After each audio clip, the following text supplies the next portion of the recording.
This video is brought to you by BossRootin.com. Fight me, a fearless expression. What are you willing to fight for? And PowerPerformanceProducts.com, where you can receive $10 off your purchase of Body Storm and Body Effects. Spencer Lazaro reporting for MMAinterviews.tv. I'm alongside the War Master, last time I got it wrong, Josh Barnett. You didn't say anything, but... No, I mean, I'm not really all that picky. It'll get itself worked out. I mean, you can Google it. Daniel Cormier, obviously an opponent you respect greatly.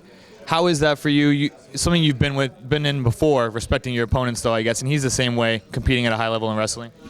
It doesn't change what I have to do. In fact, it just makes it more fun to be a part of this whole process. But when you're in the room, when you're training, when you're doing all that's necessary, as far as you're concerned, and it's just another body. You know, you got to go out there and you got to kill. So I don't expect anything but the less than the best from Daniel, and I'm sure he sees the same from my perspective. He's been on record saying he doesn't think anybody can really take him down.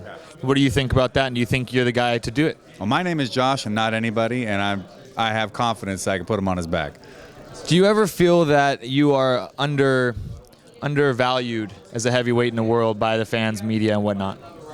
Yeah, I guess so. But I stopped really caring what they felt and only really paid attention to what I knew to be true about myself. And at the end of the day, I'm not here to convince people. At least that's not my motivation. My motivation is to be the best in the world and to crush and kill and maim.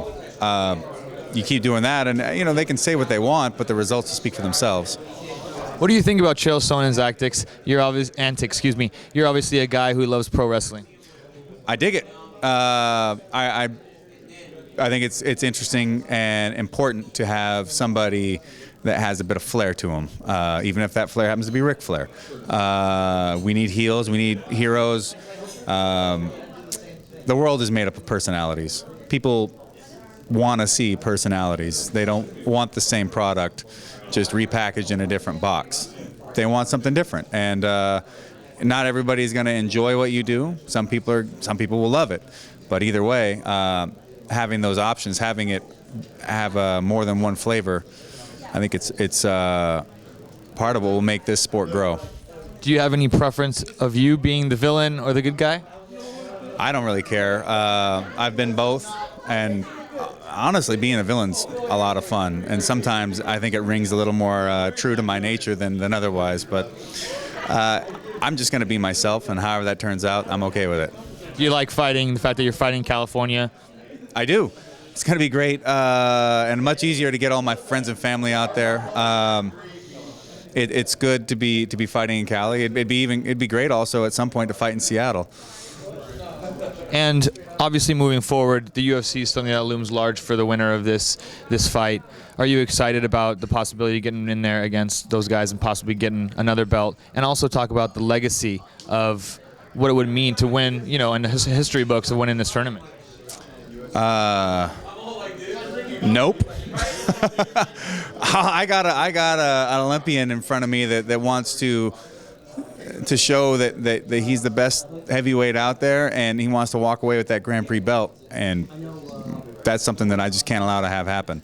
All of these other things, there is a potential for a great story even beyond this, but that you got to start turning the pages, and you get into that first chapter, and I'll see it through to the end, but I don't know what the story is written at this point.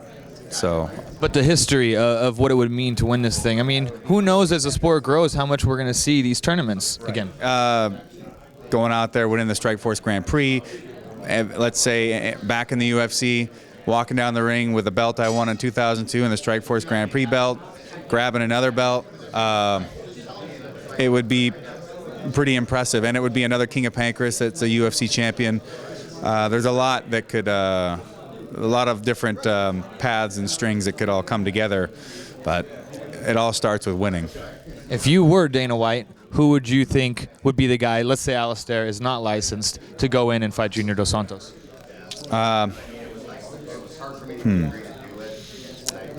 Well, I guess you could make an argument for Frank Mir, since he has been winning his last couple fights. You could make the argument for Mark Hunt and the idea of style matchups. I don't know. I guess I'm glad I'm not Dana White.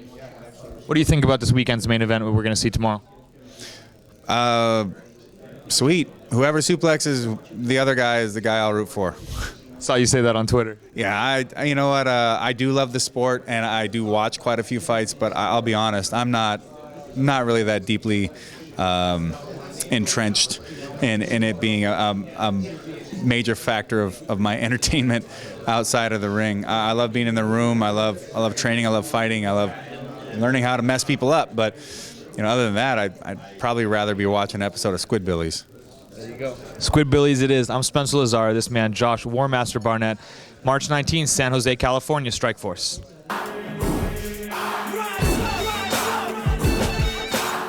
Godspeed and party on.